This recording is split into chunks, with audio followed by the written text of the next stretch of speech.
Hi guys, and welcome back to the Mighty Blues. My name is of course Cameron, and welcome back today to another video. It is the game review to Everton's 2-0 loss against Newcastle United at Goodison Park last Saturday. I know we don't all want to sit down and talk about this one. I know we all want to talk about transfers and whether or not Josh King will be an Everton player before the 11 PM deadline tonight. Currently recording this on transfer deadline day. We did do a live stream about an hour or so ago talking about the latest transfer rumours. At that point, it looked like Everton weren't in pole position to sign Josh King because Fulham had come in with a bid, whereas now there's reports as to stating that Everton could match that bid and Josh King could make that decision, etc, etc. So there's a lot happening at the moment. We talked about a lot of it on that live stream, but this is the game review to the Newcastle game. Look, we do have to sit down, we do have to talk about it. We're not going to spend too long on this one. I decided to do this one as a video because I understand that a lot of people want to just put this game behind us and move forward. The game preview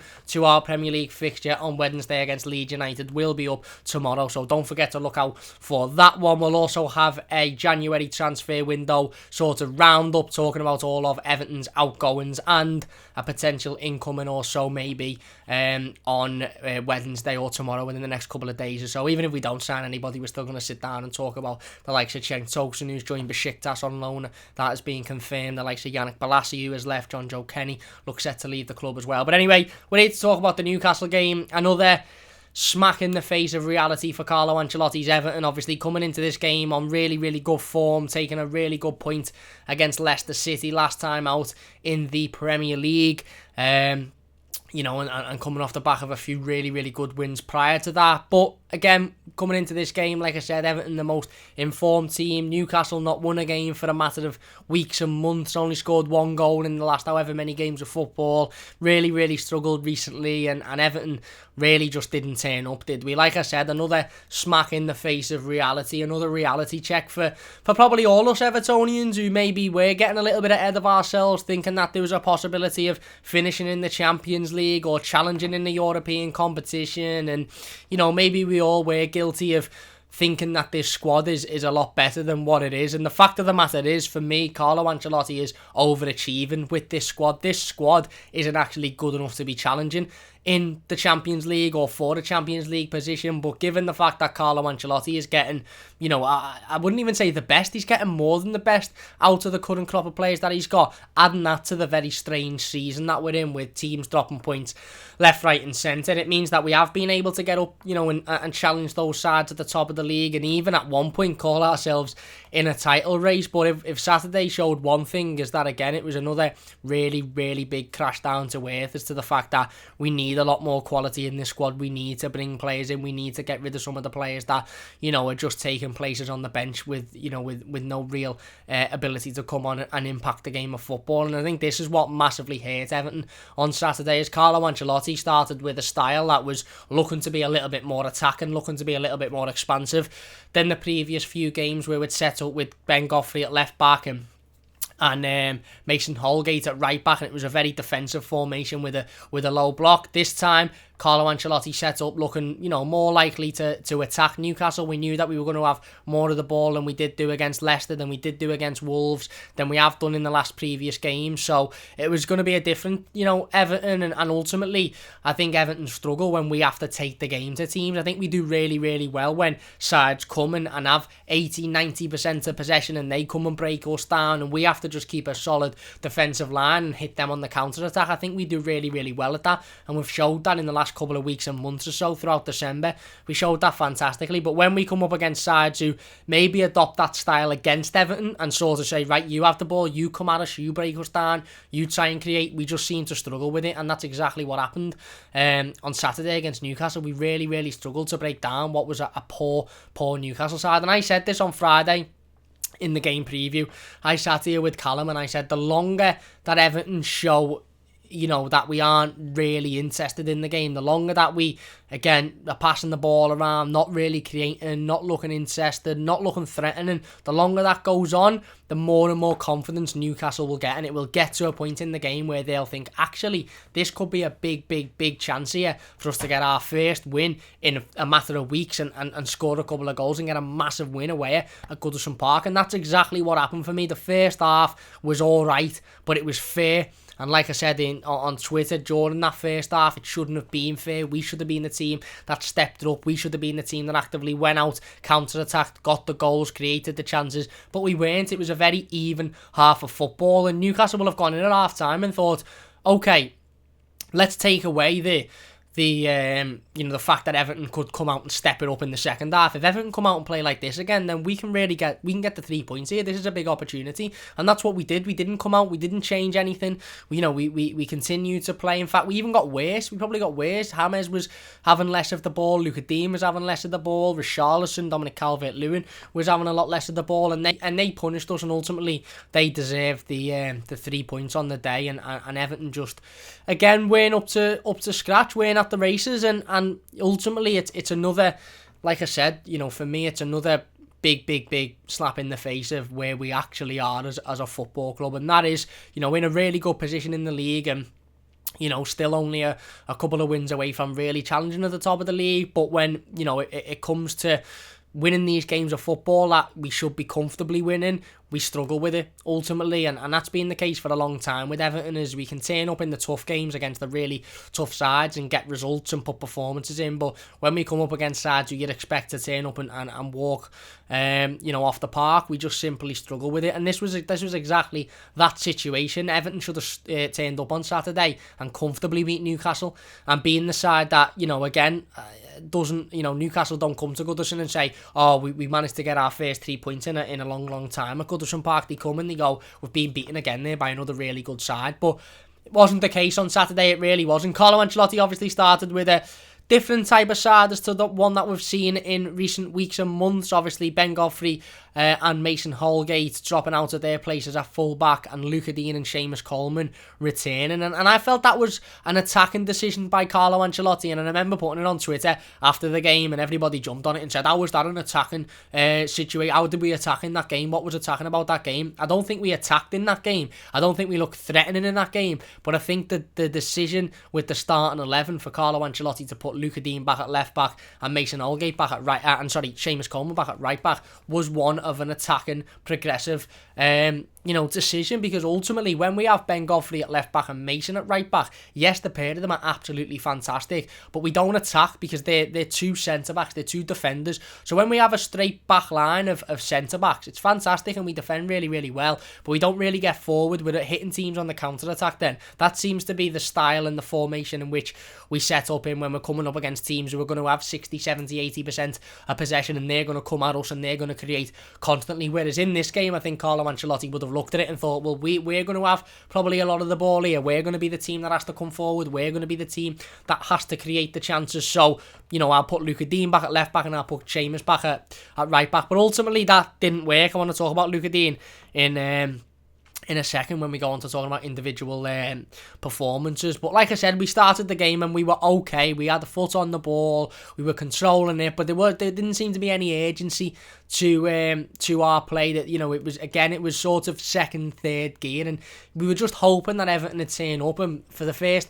25 minutes just go full balls to the wall and just get a couple of goals against this Newcastle team, because that would have absolutely killed their confidence off. If Everton had started fast, quick, out of possession, winning the ball back, pressing high, pressing as a team, quick passes, getting it forward, getting the ball into Dominic Calvert-Lewin, then Newcastle would have just panicked, because they'd have thought, oh my God, we're in another really tough game here, and we haven't won in this long, and the pressure would have accumulated on top of Newcastle, and they would have panicked. But we didn't. We started slow. It was lackadaisical. Every ball that went over to Luka Dean, he wasted. He must have had about 5 or 6 opportunities where he had all the space in the world down that left-hand side, and usually 9 times out of 10 you're putting your money on Luka Dean throwing a brilliant ball in and Dominic Calvert-Lewin getting on the end of the header and scoring, or Richarlison getting on the end of the header and scoring, but it just wasn't to be. And like I said, the longer that first half went on, and the more that we were slow out of the ball, Newcastle were getting the foot on the ball, and we weren't really attacking them, we weren't really pressing them. Yes, okay, they weren't doing much with it, but we weren't really actively getting at them to take it off them. The more likely it was that at half time they were going to think, you know what, this is a big chance for us to win a game of football here for the first time in a long time. And then it was up to Everton in the second half to come out and change it. It was up to Everton in the second half to be that attacking side, to step it up a level, to put your foot on the gas a little bit, and for Carlo Ancelotti to ultimately make changes. And I understand that Carlo Ancelotti was looking at his bench on a number of occasions, and you know, he looked like he was thinking, who do I bring on? Who do I bring on to affect the game here? Bernard wasn't on the bench because he's been in talks with a move away from the football club. Doesn't look like that's going to happen today. Latest on that is that Everton will stay at Everton for today, but we do know that the United Arab Emirates transfer window doesn't end until the 3rd of February, I believe, so there's still a couple of days for that. Cenk Tosun wasn't on the substitutes bench. We know it's been confirmed today that he has joined Besiktas on loan for the remainder of the season. So Carlo's turning around on Saturday and he's looking at that bench and he's thinking, okay, I've got Anthony Gordon there, but is Anthony Gordon going to be proven to come on and change a game of football? No, he hasn't done it before. You know, certainly not a lot of times. Certainly not a lot of times this season. He's probably not going to do it now. So I understand that Carlo Ancelotti sort of had his hands tied behind his back a little bit with options on Saturday and players that can come on and change the game, but I just felt like he could have done a little bit more tactically. For example, I feel like putting Richarlison up top with Dominic Calvert-Lewin would have helped. It would have helped both players be a little bit more attacking. Richarlison, again, on Saturday, done a lot of defensive work. He worked hard. He threw his body in the way of the ball. He blocked a couple of shots. He worked really hard defensively, but ultimately, he's a Brazilian international. Richarlison's going to want to be a figure in that Brazilian national team. He's going to want to be a starter week in, week out. Not week in, week out because they don't play week in, week out, but you know what I mean? Every time there's an international break, he's going to want to be a starter for that Brazil team, and Brazil aren't going to look at him and go, oh yeah, he's great defensively and he works dead hard going back, so we'll put him in there. Brazil will look at him and go, well, he hasn't really scored much recently, he hasn't really assisted recently, he's been wasteful in possession up top, so we'll put somebody else in there. They're not going to look at Richarlison and go, yeah, but he does loads of work at the back, so, you know, ultimately he's going to be in there. They'll be looking at what he's doing going forward because he's an attacker, and I think that's playing on Richarlison's mind a little bit as well, and you can't fault his work rate and you can't fault his, you know, ability getting back and throwing challenges in and throwing himself in the way, but the reality of the situation is his job is to create, his job is to get forward, his job is to score goals, and he's not doing that.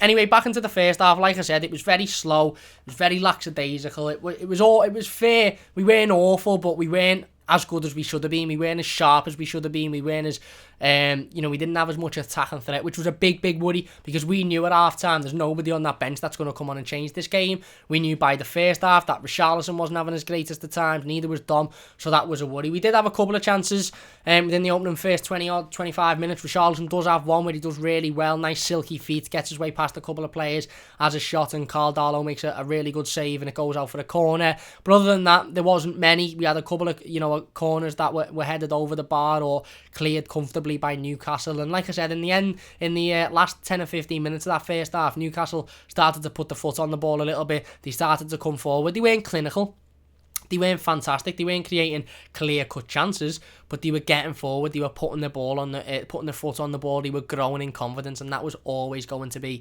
the issue. One thing I do want to mention as well before I talk about Luca Dean, something that I think helped Newcastle, and again, I don't want to sit here and call them dirty so-and-so's left, right and centre, but Newcastle's game plan was quite clear from the off, and referee Stuart Atwell allowed them to do that game plan, and I think the referee had a really poor game, to be honest. It's one of the worst refereeing displays I've seen in a long time at Goodison Park or any referee in Everton, because he simply allowed John Joe Shelvey, Jeff Hendricks, a whole load of Newcastle players the free time and space to just kick James Rodriguez, kick Richarlison, kick Gylfi Sigurdsson, kick, whoever else in that midfield constantly in that opening first 15 or 20 minutes. And I think that frustrated Everton. Now, I've had this argument before with a number of people, and I'll continue to have this argument. John Joe Shelvey, for me, could have seen red, had a red card in the opening 20 minutes of the game. John Joe Shelvey put in 2 yellow card challenges in the first 20 minutes. Now, I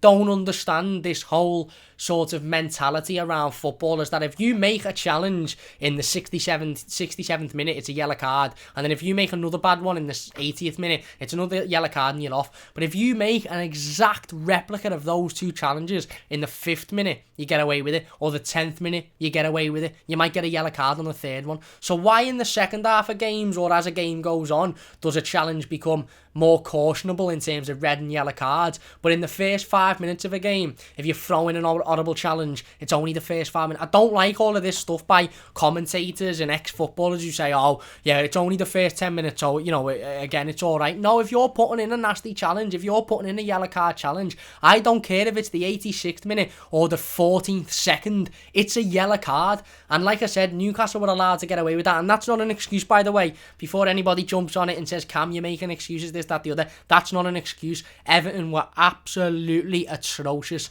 on Saturday, and we didn't deserve anything out of that game. Newcastle deserved the 3 points. Callum Wilson had us on strings for the entire game, and the referee wasn't the reason that Everton lost, but I just think that the referee didn't have any control of that game whatsoever, certainly not in the opening 20-25 minutes, and maybe that was the reason as to that.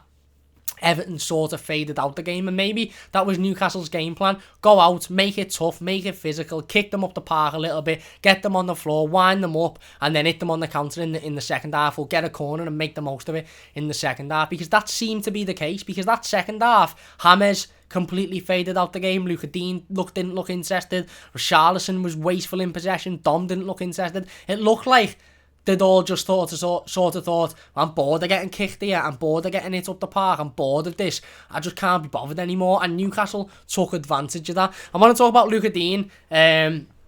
I thought he was very, very poor on Saturday, but I need to defend him because, listen, the reason I like to do these reviews, even in this circumstance where it's just a video and we don't do a live stream, the reason I like to do these reviews is because often an instant match reaction can be very emotionally fueled, it can be very emotionally based. You can sit there on an instant match reaction and say things that 24 hours later you might sit back and think, why have I said that? I don't actually believe that. That was said out of emotion, that was said out of frustration. And, you know, I said on my instant match reaction that I think it's time now for Ben Godfrey to come back in at left back and Luca Dean to come back out. I don't believe that. Luca Dean, you know, is the best left back in the country for me, and one bad performance doesn't change that. Granted, he was really, really poor and he was really wasteful, but that doesn't change how good of a footballer Luca Dean is and how important he is to this Everton team. I want to say congratulations to Luca Dean as well. Him and his wife did announce the birth of their baby girl on Saturday night. I don't want to sit here and make any assumptions and say, oh, maybe that was why he had an off game, because for all we know, the baby could have been born a couple of days before and they didn't decide to post until Saturday, or could have been born after the game. So I don't really want to bring that into it, but I just wanted to congratulate him on that. But he was poor, and players have poor games. James has poor games. Richarlison's had a poor couple of weeks. Dom will have poor games. So I wanted to come on and say I don't believe that Luca Dean should be dropped and should come out the team. He's the best left back in the country. Going forward, he usually is absolutely exceptional, and defensively he's usually very, very solid. Having said that, he just wasn't on the ball on Saturday. The amount of times he was gifted that ball on that left-hand side in that opening first 15-20 minutes, the amount of space Newcastle allowed him, it was stupid by Newcastle, really, because coming into the game, they weren't to know that Luca Dean wasn't going to have a great game. They weren't to know that Luca Dean was to have an off day. And within the opening 15 or 20 minutes, they give him enough space for on a regular day. Like I said, 9 times out of 10, Luca Dean's putting in 4 or 5 really good balls into the box on those occasions. And more often than not, you know, 60-70% of them are being converted by Calvert-Lewin or by Richarlison or James Rodriguez following in on the back post. It was just a case of that. He had an off day and he wasn't as good as he usually is. And again, you know, Luca Dean is perfectly allowed to have an off day. Luca Dean is perfectly allowed to put one performance out in 10 where he struggles, or his balls into the box aren't very good, or defensively he struggles. So again, listen, it was an emotional based reaction. Obviously Luca Dean needs to play week in, week out. He's absolutely fantastic, and going forward usually he's a lot more clinical than he was on Saturday. Having said that, I do sort of still stick by one of the points that I made, and that was Ben Godfrey has to come in. Now, I don't necessarily think Ben Godfrey has to come in at left back, but what I think is that Ben Godfrey has to be in this Everton team. And Carlo Ancelotti has got a real selection headache here with Ben Godfrey, because for me, Everton look a lot better, a lot more secure defensively, and a lot more comfortable when Ben Godfrey is in this Everton team. We just do. For some reason or another, every other defender looks, you know, happier. They look more comfortable on the ball. They look more confident. And that is honestly because I think Ben Godfrey brings leadership. He brings calmness to the side. He brings pace. He brings ability. He brings acceleration. He brings everything. He brings versatility. He brings everything to that back line. This is a lad who we signed as a centre-back in the summer, and since he's been at Everton Football Club, he's played at left back, he's played at right back, he's played at centre back, and he hasn't just played there to the point where you go, yeah, Ben Godfrey's played at left back, he wasn't that great, but he done a job. He's played there to the point where he's been a man of the match contender every time he's played out of position, and I really don't know what Carlo Ancelotti is going to do, be it, push Luca Dean up to left midfield and have Ben at left back, or I don't know, put Ben Godfrey at centre-back, which is difficult because Yerry Mina and Michael Keane have been so good recently, or put Ben Godfrey at right-back, which would be a little bit harsh on Mason Holgate. I don't know. But what I do know is Mason Holgate absolutely has to be... Ben Godfrey absolutely has to be in this Everton side. He just does. He brings so much composure.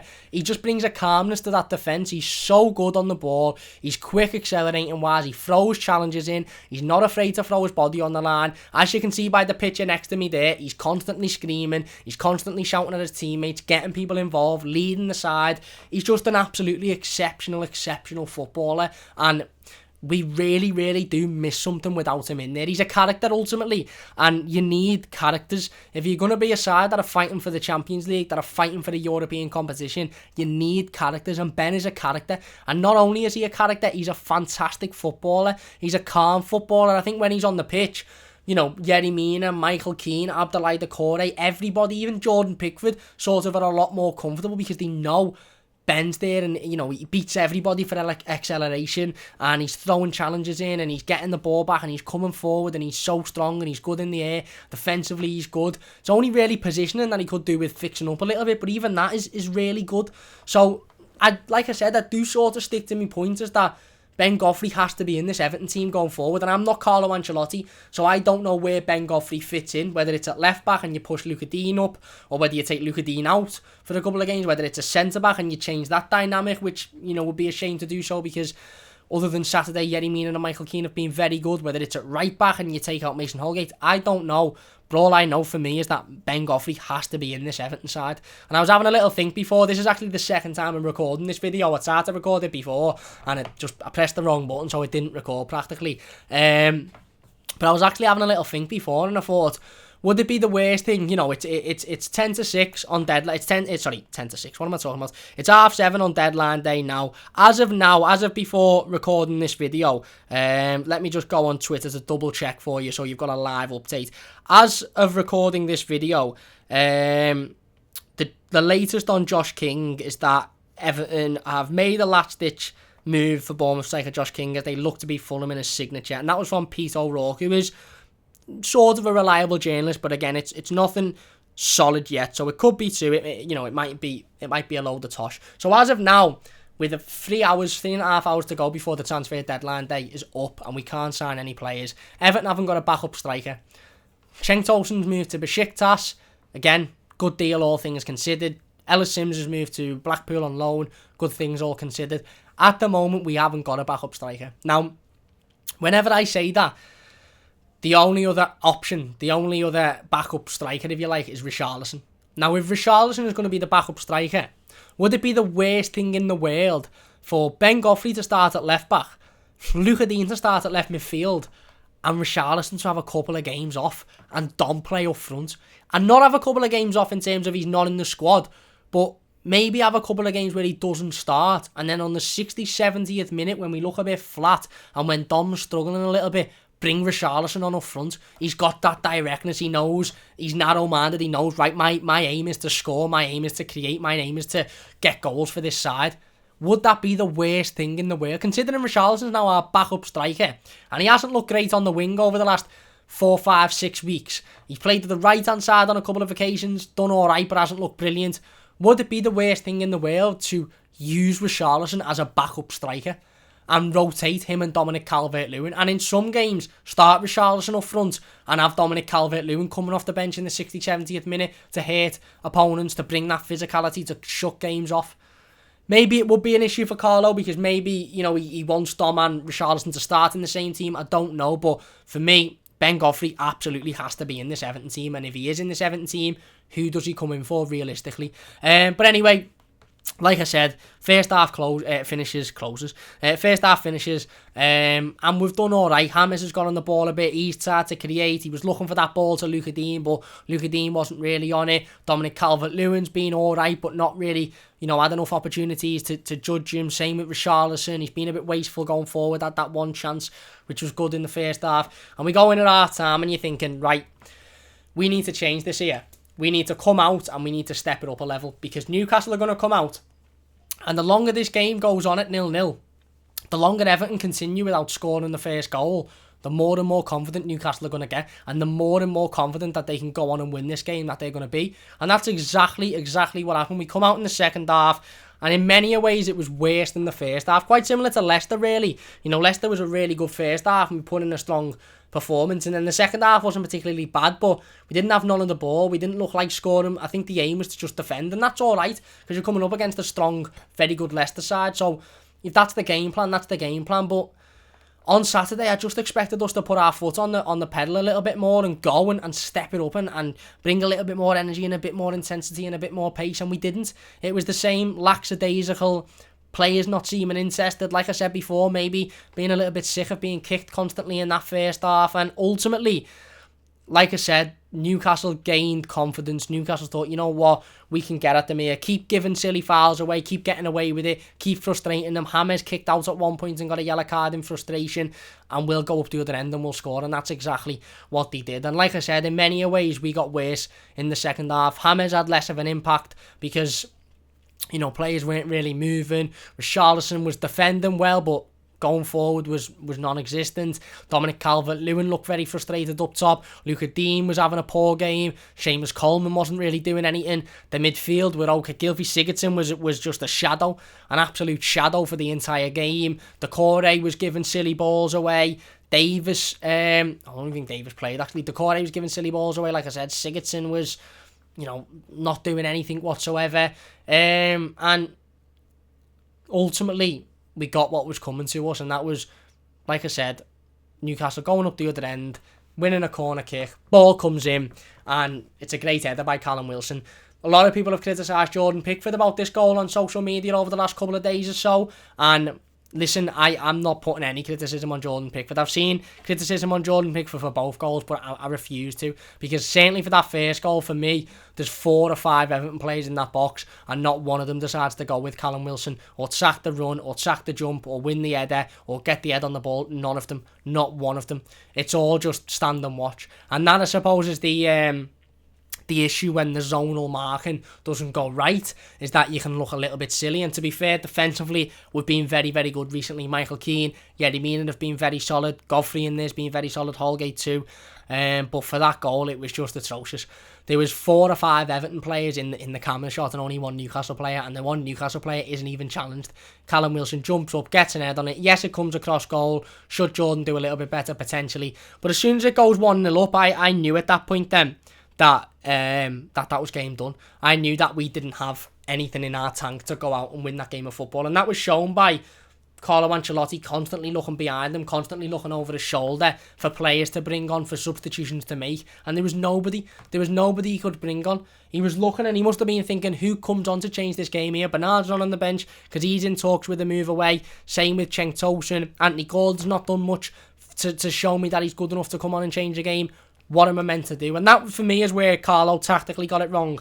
I think at that point it would have been a good idea to take Godfrey Sigurdsson off, maybe bring Tom Davies on, or Gomez, who eventually did come on, and put Dominic Calvert-Lewin and Richarlison up front, and allow Richarlison's aim and Richarlison's game plan to just be score goals, because that's what he's good at. He hasn't been great at it recently, granted, but that's what he's good at, and that's what he's in there to do.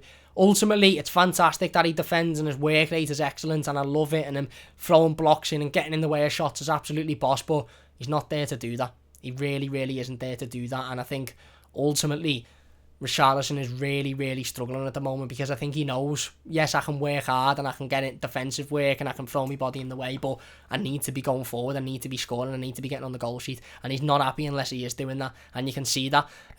But we didn't. We kept it the same way as it was. Again, another 20 minutes of just nonsense, not really creating, not doing much, players looking disinterested, and then Callum Wilson goes up the other end on the counter-attack, and and scores the winner. And ultimately, that was it for that game. And maybe we had it was quite lucky really this weekend, because every result went our way. I mean, West Ham obviously lost, Tottenham lost, Arsenal and Man United dropped points, Southampton lost. So every team around us lost points, and you can look at that and think, right, we've been lucky there, we've had a lucky escape.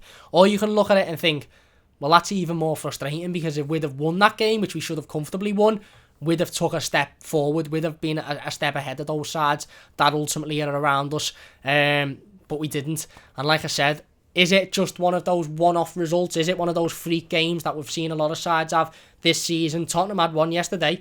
I mean, they were beaten by a Brighton side who absolutely played them off the park. Or is it, again, another big reality check as to state, this side isn't good enough, or isn't as good as what you think it is. And in games where you're sort of sitting back thinking, yeah, it's always the way with Everton, innit? We can be sitting here, we'll be sitting here tomorrow or on Wednesday. We'll be sitting here tomorrow doing the preview to the Leeds game, probably saying it's going to be really difficult, we'll struggle, this, that and the other. We might go out and blather Leeds on Wednesday. It's always the games that you sit here and think, yeah, this should be comfortable, this. These haven't won in 6-7 weeks. This should be easy. That we turn up and we just don't put a performance in. And it's so frustrating. I don't think we should overreact. I'm worried about the transfer window. Look, like I said, we will be doing a transfer roundup over the next couple of days, talking about the January window. But as things stand, Everton haven't signed anybody. Doesn't look like Bernard will leave today either. Cenk Tosun's gone. So the squad's getting thinner. And sort of, I get that, and I appreciate that, because the players that are leaving are players that haven't got a future at the football club and need to leave. But ultimately, we're leaving ourselves massively short in options. Certainly up top now, we've got no backup striker to Dominic Calvert-Lewin, no backup striker at all.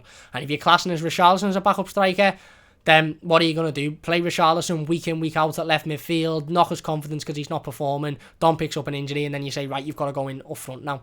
For me, maybe the way forward is to take Richarlison out, allow Dean to play left midfield, have Godfrey left back, and then use Richarlison as a backup striker, or go to a formation which allows a two up front and use Richarlison and Dom in the same team. Because if he's going to be a backup striker, then he needs to be used as a striker. And if we're not going to bring anybody in before the 11 PM deadline tonight, then we need to adapt the squad. I hope Carlo Ancelotti is going to do that. But look, I won't speak too much more about it, because I know nobody wants to remember this game. We all just want to think about transfers and who we could sign. But look, it was a poor performance. It was a really poor result. We're quite lucky in a way that everyone else around us dropped points and didn't really take the advantage on us. But again, like I said, for me, that makes it equally as frustrating that we didn't take that step forward. And it really showed on Saturday that we mightn't be as good as maybe we think we are, and we mightn't be as clinical as maybe we think we are. But it also made everybody realise that this is a transition season, that Carlo Ancelotti isn't a miracle worker, and that ultimately we are overachieving with the squad that we've got. And we need to improve, and we know we need to improve. But that wasn't good enough on Saturday. We need a massive change of performance, because if we play like that against Leeds, they're very good going forward and they'll hurt us.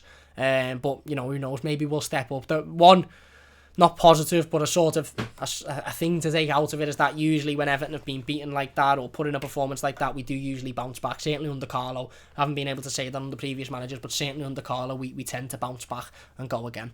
But anyway, that is it for this video. If you have enjoyed it, please do hit that like button. If you're new to the channel, don't forget to subscribe. We did do a transfer roundup a little bit early on in the night, so if you could check that out, it would mean a great deal to me. Don't forget to leave your thoughts in the comment section down below. I'll get involved with as many of them as possible. If you're new to the channel, don't forget to subscribe as well. We'll be back tomorrow with the game preview ahead of that Leeds game, and then the next couple of days with a transfer roundup for January. And if we do manage to sign anybody before 11 PM, we'll be bringing a quick video to you to announce that as well. So don't forget, if you haven't already, please do subscribe to stay up to date with all of the latest Everton news and content. Massive thank you for watching. Really do appreciate it. Leave a like if you've enjoyed, subscribe if you're new, and we'll see you soon.